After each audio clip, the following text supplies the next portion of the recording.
Janet, what does this mean for student borrowers? Well, the biggest thing is this is going to help students with federal loans manage their debt. They can see in a portfolio what exactly, which servicers they're paying their debt to.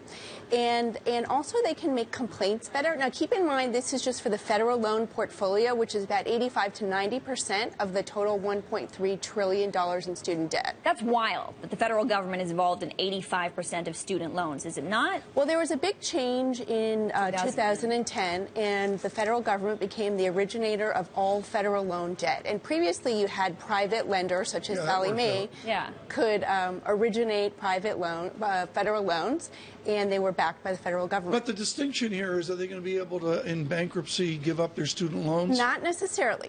They said, not a haircut. No. They said they would look into studying this, and that's a big distinction between this is what we're going to do. It would be a massive change if they did that and be very expensive. Okay, March, we get April letters here on tuition. Everybody starts sweating, and August is the ugly, ugly month. How ugly is August of 2015? And this is particularly true. What was a liberal arts college in Iowa that went out of business this week? It was Sweetbriar in Virginia. In Virginia, Sweetbriar goes out of business. Are there going to be more Sweetbriars?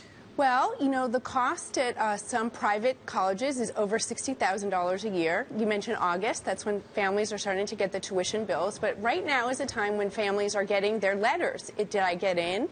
And how am I going to pay for it? And you have to be very savvy in reading these financial But is the sweat factor this year different? To me, it's different. We've reached a tipping point of insanity. Well, yes. And part of the factor is that there are fewer high school graduates coming down the pike. So the demographics are going down, and colleges are getting a little bit nervous because if they don't have as many students to fill their classes, could be a little tricky.